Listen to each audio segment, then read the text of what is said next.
Hello guys, welcome back to my channel জুইন্স blog. তো সবাই কেমন আছো? আশা করছি সবাই ভালো আছো। আরও একবার স্বাগত জানালাম আমার চ্যানেলে। তো মিনি ব্লগে নিশ্চয়ই বলে দিয়েছি কোথায় এসেছি, তো কার বাড়িতে এসেছি সেটাও বলেছি।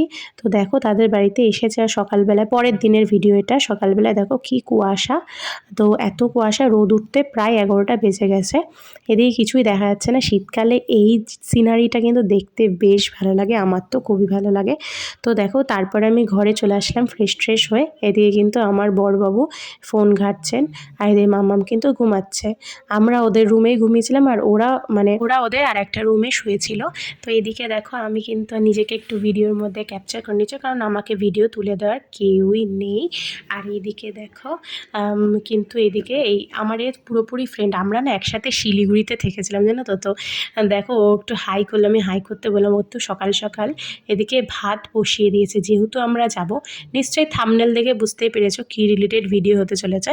তো সবটাই তোমাদের সাথে শেয়ার করব। তো এখন বেরোবো, যেহেতু কোথায় বেরোবো আস্তে আস্তে বলছে তোমাদেরকে, তোমরা একটু হয়তো গেস করেই নিয়েছো কোথায় যেতে পারি।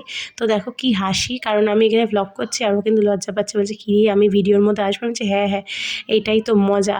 তো যাই হোক দেখো, এও কিন্তু আর একজন ফৌজান।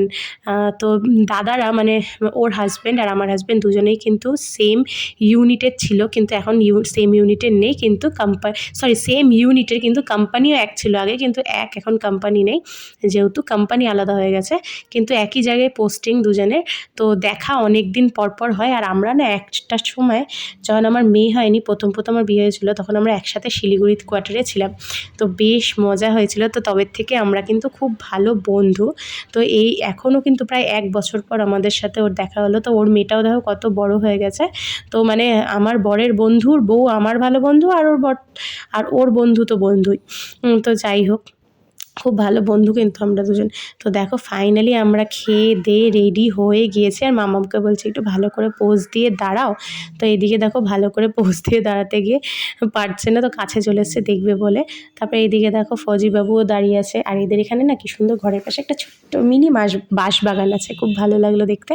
তো আমরা যেহেতু মায়াপুর যাব, এবার তোমাদের বলেই দিলাম কোথায় যাচ্ছি। তো তার জন্য প্রথমে আমরা এখানে টোটো করে নিয়েছিলাম, এরা রিজার্ভ করে টোটোটা ডেকেছিল। তো সেই টোটোতে প্রথমে আমরা বাস স্ট্যান্ড যাব। এবার না আর গাড়ি করে যাইনি, প্রথমবার একবার এসেছিলাম 2019-এ, তখন বাইকে করে ডাইরেক্ট কৃষ্ণনগর এসেছিলাম, ওখান থেকে মায়াপুর গিয়েছিলাম। তো দেখো এবার আর সেরকম হয়নি, যেহেতু বাচ্চারা ছোট, বাইকের ঠান্ডাটা লাগবে, তার জন্য টোটো বাস এরকম করেই গিয়েছিলাম। তো টোটো প্রথমে করে নিলাম। তো টোটো করে আমরা চলে যাচ্ছি এখন। তো দেখো এই গ্রাম্য পথ, মানে এদের বাড়িটা না অনেকটাই গ্রামের ভেতরে কৃষ্ণনগরের, কিন্তু বেশ সুন্দর। কারণ এই সব জিনিসগুলো সত্যি দেখতে কি ভালো লাগে না। তারপরে ফাইনালি বাসে উঠে পড়লাম। তো এইদিকে দেখো আমি ভিডিও করছি। তো দেখো এদিকে তো ক্যামেরাম্যানও আমি আর এডিটারও আমি, সব কিছুই আমি। আমাকে কিন্তু আমার ফজিবাবু কখনোই ভিডিও করে তুলে দেয় না, বিকজ ও খুব একটা পছন্দ করে না, পছন্দটা শুধু আমার। তো যাই হোক, কিন্তু আমাকে ফুল সাপোর্ট করে, উইদাউট সাপোর্ট তো এইসব ভিডিও করা যায় না। তারপরে এই যে বাস চলছে আর আমরা এদিকে বাসের হাওয়া খাচ্ছি। তারপরেই তো এই হাওয়া খাওয়ার ফলেই তো আজ এখন পাচ্ছি ঠান্ডা লেগেছে, যে ভিডিও আপলোড করতে এত দেরি হয়ে গেল। তো কি আর করব, একটু মজা করতে গেলে সাজা তো পেতেই হবে না, তো এখন আপাতত সাজা পাচ্ছি। আর এদিকে পুরো ঘুরতে গেলে কিন্তু পুরো দায়িত্ব ফজিবাবুর, মাম্মামের পুরো দায়িত্ব ফজিবাবুর। তো মাম্মাম কিন্তু এদিকে র্যাবিট সেজেছে। যাই হোক, ওর টুপিটা কিন্তু বহুত কিউট। তো ফাইনালি আমরা মায়াপুর পৌঁছে গেছি। তো ভালোই লাগে না শীতকালে, জানো তো মায়াপুরের একটা ট্যুর বেশ মজাদার। কিন্তু পৌঁছে তো গেছি ফ্রন্ট গেটে, কিন্তু ফ্রন্ট গেট দিয়ে না আমাদের ঢুকতে দেয়নি।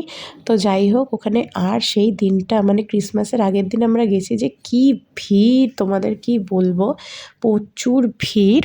তো সেই কি করলাম, আর একটা যে পেছনের গেট আছে ওই গেটটা দিয়ে পৌঁছে গেলাম আমরা। তো আর হাঁটতে পারছে না এদিকে এরা কেউ, আমরা সব এখানে ফাইনালি দাঁড়িয়ে গেছি।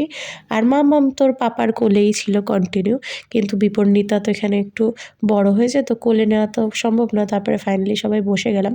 তো দেখো এইদিকে কি সুন্দর গীতা পাঠ হচ্ছে আর সবাই শুনছে, বেশ কিন্তু ভালো লাগছিল দেখতে। তো তারপরে দেখো আমরা এই দেখতে দেখতে তারপরে এগিয়ে যাচ্ছি। এদিকে আমরা কিন্তু এবার যাব হচ্ছে মানে প্রসাদ যেটা ওটা খাওয়ার জন্য। তো টিকিট কেটে নেওয়া হয়ে গেছিলো। তো এবার লাইন দেব। তো একটা কীর্তি হয়েছে, যেটা হচ্ছে জুতো রাখার যে জায়গাটা হয়, তখন না আমরা যেহেতু এত দেরি করে পৌঁছেছি প্রায় 2:30টার দিকে, তো তখন জুতো রাখার জায়গাটা কিন্তু বন্ধ হয়ে যায়। আমরা তাও এদিকে যাচ্ছি যে দেখা যায় রাখা যায় নাকি। আর দেখো কি বিশাল লাইন! তো কী আর বলবো, 3 রকমের খাবার আছে, একটা 40 টাকার, একটা 50 টাকার, একটা 150 টাকার। তো আমরা কিন্তু 40 টাকার টিকিটটাই কেটেছিলাম। তো আর অন্যগুলো যাইনি। তো ভাবলাম এটাই খাই। প্রথমে না ইচ্ছে ছিল না, যেহেতু খেয়ে দেয়ে এসছি, তার জন্যই ভাবলাম। তো এই দেখো জুতো রাখতে যেয়ে এসছে, এখন বলছে বন্ধ হয়ে যাবে তার জন্য। তো আমরা কি করেছি, ওইদিকে বসেছিলাম আর ওদেরকে বলেছিলাম একটা লাইন দিতে। আর আমার কাছে ছিল একটা ব্যাগ। তো ফাইনালি ফজিবাবুর মাথায় বুদ্ধি আসলো, ব্যাগের মধ্যে চলো জুতোগুলো রেখে তারপরে, ওরা তো লাইন দিয়ে দিয়েছে, ওদের লাইনের মাঝখানে ঢুকে যাবো। তো ওরা 3 জন লাইন দিয়েছিল আর আমরা 3 জন এদিকে বসেছিলাম। তারপর জুতোগুলো একটা জায়গায় ব্যবস্থা করে তারপরে ফাইনালি লাইনের মধ্যে ঢুকে গেলাম। এই দেখো লাইন, বিশাল লাইন। তো ওরাও কায়দা করে লাইনের মাঝখানে ঢুকে গেছিলো, আমরাও ওদের সাথে সাথে ঢুকে গেছি। তো বেশ মজা হচ্ছিলো। তারপরে এই যে দেখো খাওয়ার জায়গাটা, একটা লম্বা লাল থান, তার পেছনেই রাখা আছে কি সুন্দর মাদুর, সেই মাদুরের উপর বসতে হয়। আর আমার পাকা বুড়ির কিন্তু কদিন ধরে মুখে ঘায়ে কিছু খেতেই পাচ্ছিল, কিন্তু বলে না ভগবানের একটা আশীর্বাদ, একটা আলাদাই কৃপা আছে। ও কিন্তু খিচুড়িটা খেয়েছিল। ভাবো, যেখানে মেয়ে শুকনো ভাতটুকুনি খেতে পারছিল না, সেখানে খিচুড়ি খাচ্ছিল। দেখো আমি ভাবছি এই যে এদের তো কোমর, মানে যারা দিচ্ছে তাদের তো কোমরে ব্যথা নিঘাত হবে, কারণ কন্টিনিউ ওরকম গাড়ি চালিয়ে চালিয়ে নিচে সবাই বসে আছে, সবাইকে দিচ্ছে। তো এই বিষয় নিয়ে আমি আমার বড়বাবুকে বলছিলাম যে এদের তো রীতিমতো কোমরে ব্যথা। তখন বলছে ভগবানের স্থানে কোনো ব্যথাই থাকে না। পরে ভাবলাম ঠিকই তাই, মেয়ের যখন খিচুড়ি খাওয়াটা দেখছি আমি কিন্তু অবাক। ও একা একাই কিন্তু পুরো খিচুড়িটা খেয়েছে দেখো। আর এদিকে ওর ফজিবাবু কিন্তু মানে নিজের মেয়েকে হেল্প করেছে জল খাওয়ানোতে, মানে সব দায়িত্ব ওরই। তো এই দেখো কীভাবে বাবার মেয়েতে খাচ্ছে, বেশ ভাল লাগে না দেখতে? এই জিনিসগুলো কিন্তু একটা ফোর্সম্যানের মেয়ে বউ মিস করে বলো, তার বাবার ভালোবাসাতে কতদিনের জন্য দূরে থাকে। তো যাই হোক, এখানে খাওয়া দাওয়া করছে আর আমার পাকা বুড়িও ছোটো ছোটো হাত দিয়ে খাচ্ছে। তো ভগবানের একটা মহিমাই আলাদা, ওই ঠোঁটের ব্যথায় ও যে খাচ্ছিল, সত্যি ঠাকুরের আশীর্বাদ না থাকলে এসব হয় না গো। ঝাল লাগছিল কিন্তু তাও খাচ্ছিল, চিৎকার করেনি, যেরকম চিৎকারও করছিল। তো ভগবানের প্রসাদে সত্যি একটা আলাদাই থাকে, মহিমা থাকে। তো এদিকে খাওয়া দাওয়া কমপ্লিট করার পর আমরা বেরিয়ে পড়েছিলাম নানান রকম আরও যে জায়গা আছে ওখানে ঘোরার জন্য। তো এখানে কিন্তু গোশালা আছে, আমরা না গোশালায় যাইনি, যেহেতু এত বেলা খাওয়া কমপ্লিট করতে করতে প্রায় 5টা বেজে গেছে। তো এত বেলা হয়ে গেছে যে আমরা আর গোশালায় যাইনি। আর দেখছো তো যা ভিড়, সব জায়গায় এত লাইন, মেয়ে বাচ্চা নিয়ে না কোলে করে লাইনে দেওয়া খুবই কষ্টকর। মেয়ে বেশিক্ষণ হাঁটতেও চাইছিল না। আর ও তো আর একটা বাচ্চা না, ওই দাদাটার মেয়েটাও কত ছোট, ও আর হাঁটতে পারছে না, কি কষ্ট। তো ওই জন্য বেশি আমরা ঠাকুরও দেখতে যাইনি, কারণ ঠাকুর দেখতে গেলেও বিশাল লাইন। মানে শীতকালের আজকের মানে ক্রিসমাসের আগের দিনের টাইমটা সত্যি, ক্রিসমাসের দিন, ক্রিসমাসের আগে 1 জানুয়ারি আর তার আগের দিন যাওয়া মানে প্রচুর ভিড়ের সম্মুখীন হওয়া। তারপরেই দেখো এইখানে হাতি চলে এসছে। এই হাতিটা কিন্তু আমরা সেইবারও দেখেছিলাম যখন গেছি, এই নিয়ে আমি 2বার যাচ্ছি। তো হাতি দেখে তো দুটো বাচ্চা ওখানে যত বাচ্চা ছিল ইভেন বড়রা খুব এক্সাইটেড। যেটা আমরা প্রতিনিয়ত দেখতে না পাই, হঠাৎ করে যদি দেখি তাহলে সেটার প্রতি তো আকৃষ্ট হবেই না। তো হাতি ঠাতি দেখার পর এদিকে দেখো এই জাম্পিং জাম্পগুলো ছিল, এইগুলোতে এখন চড়বে। তোর পাপার খুব ইচ্ছা মাম্মামকে চড়ানোর, তো ব্যাস দিয়েছে চড়িয়ে। কিন্তু মাম্মাম কি আর লাফায়? মাম্মাম তো একটুও লাফাচ্ছে না। আর কি করে লাফাবে, এত ছোট মানুষও। আর এই যে বড় বড় এই ছেলেটা এমন লাফাচ্ছে, মাম্মাম ব্যালেন্সই পাচ্ছে না যে উঠে দাঁড়িয়েও লাফাবে। তো ও কী করেছে, ওরা লাফাচ্ছে আর ও বসে আছে, বসে ও ভালোই দোল খাচ্ছে। আর এত হাসি পাচ্ছে, আমরা এদিকে দাঁড়িয়ে কি হাসাহাসি করছি। শেষে বিপর্ণিতাও বসে গেছে, আর ওরা লাফাচ্ছে আর ওরা বসে বসে দোলনা খাচ্ছে। আর মাম্মাম এত চালাক, ও মাঝখানটায় গিয়ে বসেছে। আমি বলছি দেখো মেয়ের কি বুদ্ধি, ভালোই দোলনা হচ্ছে। তারপরে ওদেরকে নামিয়ে নিলাম, নামিয়ে নিয়ে চলে এসেছি এই গার্ডেনটায়। এখানে সামনে অনেক ফুল গাছ, আর দেখো এখানে একটা জলাশয় টাইপের আছে, এর মধ্যে কত কচ্ছপ, কত না বলতে গেলে 2টো কচ্ছপ আর কত অরেঞ্জ কালারের মাছ, দেখতে কি ভাল লাগছিলো। আর এই কচ্ছপটা না কি সুন্দর আস্তে আস্তে আস্তে আস্তে মামামের কাছে চলে আসলো। আর ওর পিপি দেখো, মানে আমার বন্ধুর আমার বরের বন্ধুর বউ মাম্মাম ওকে পিপি বলে, তার জন্য আমি বলেছি পিপি বলতে, যেহেতু ও আমার হাজব্যান্ডকে দাদা বলে সেই সম্পর্কে। তো দেখো ও আবার ওকে বলছে নে কচ্ছপটা খেয়ে নে, কচ্ছপটা খেয়ে নে। আর মাম্মাম খুব খুশি হয়েছে, একমাত্র জানো তো ওর জন্য ওখানে যাওয়ার প্ল্যানই ছিল না আমাদের, ও কিন্তু খুব খুশি হয়েছে। সবাই খুব খুশি ছিলাম আমরা, অনেক দিন পর দেখা। তো যাই হোক, তারপরে দেখো গার্ডেনের ভেতর আরও চলে গেলাম। তো গাঁদা ফুলের গাছগুলো এত ভালো লাগছিল কি বলবো, আমি যার জন্য অনেক ফটোও কিন্তু তুলেছি। আর এদিকে আমরা দেখছিলাম দাঁড়িয়ে দাঁড়িয়ে ফুল গাছ, আর মাম্মামার ওই পুচকুটা কী করছে না, দিদিটা মাম্মামের দিদি ফুলগুলো ছেঁড়ার ধান্দায়। স্বাভাবিক ব্যাপার, বাচ্চা মানুষ ফুল দেখলে তো ছিঁড়বে, আমরাও তো ছোটোবেলায় কথা করেছি না। তো ফাইনালি আমার ভয় আর ছিঁড়তে পারিনি। তারপর বাবনদাই দিয়ে ক্যামেরা নিয়ে গেছিলো, মানে আমার বরের যে কলিগ, ওর দাদার নাম বাবন। তো ওই দাদা দেখো ক্যামেরা নিয়ে গেছে, আর ক্যামেরাতে প্রচুর কিন্তু ফটো তুলেছে। তো ওই ফটোগুলো আমি একদিন শেয়ার করব সবাইকে কমিউনিটি পোস্টে, ইচ্ছে আছে। তো দেখো মাম্মাম আর বিপন্নিতা কিন্তু এখানে গিয়ে প্রচুর মজা করছে। এই দাদার মেয়ের নাম বিপন্নিতা। তো দেখো প্রচুর মজা করছে ওরা কিন্তু। তারপর দাদা দেখো ক্যামেরা দিয়ে প্রচুর ফটো তুলে দিয়েছে ওদের দুই বোনের, বেশ মজা হয়েছে মাম্মামের। আর আমি আর ফৌজিবাবু এদিকে নিজেরা একটু সেলফি তুলছিলাম। এইগুলোতে স্মৃতি না আবার কবে আসবে কে জানে। আর এরকমই জীবন। তো ফাইনালি অনেক ঘোরার পর এবার আমরা হয়ে গেছি বোর, হয়ে গেছে ঘোরা, আমরা এবার যাচ্ছি বাড়ির পথে। আর মেয়ে কিন্তু উঠে গেছে ওর বাবার ঘাড়ে, কি আনন্দ। তো এই দাদা বলছে যে দে আমি একটু নিই সোনাকে, তাই আমি দে, ও বলে না না থাক আমি নিচ্ছি। আসলে কি বলতো অনেক দিন পর মেয়েকে নেয় তো দিতে চায় না।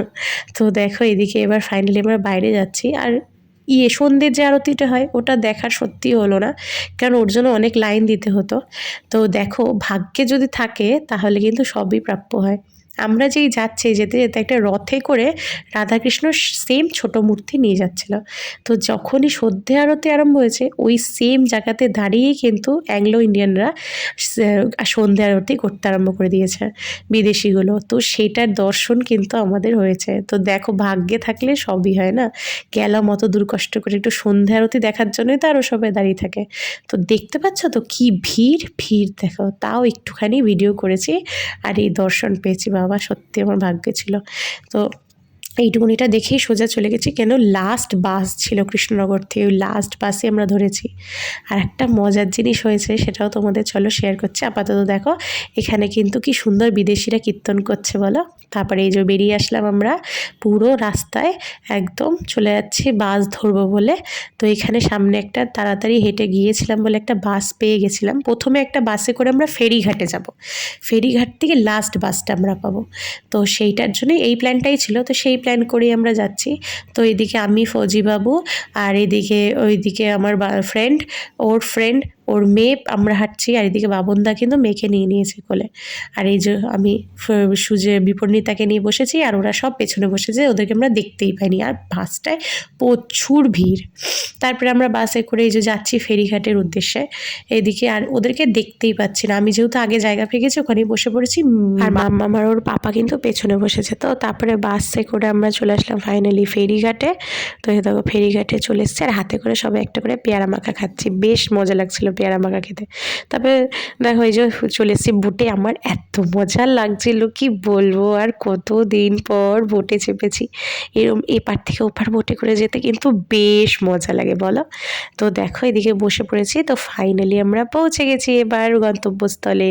তো লাস্ট বাসে করে আমরা কিন্তু মেন জায়গায় চলে এসেছি, বাড়ির কাছাকাছি। তারপরে একটা টোটো করে নিলাম। আর এই যে এদিকে ওরা টুকটাক বাজার করছে। তো ফাইনালি আমাদের ঘোরা কমপ্লিট। আর এদিকে দেখো সবাই মুড়ি দিয়ে দিয়েছি, যে যা পেয়েছি। ও টুপি, আমি স্টোল, এই স্টোলটা আমাকে আমার ফৌজিবাবু কিন্তু পাঞ্জাব থেকে এনে দিয়েছে। তো ফাইনালি আমাদের ভিডিও এইখানেই শেষ। তো ভালো লাগলে অবশ্যই কমেন্ট করে জানিও একটা, ভিডিওটা ভালো লাগলে লাইক করে যেও, আর সাবস্ক্রাইব করে আমার পাশে থেকো বন্ধুরা। আর তোমরা সুস্থ থেকো, ভালো থেকো। আবার দেখা হচ্ছে নতুন ব্লগের সাথে।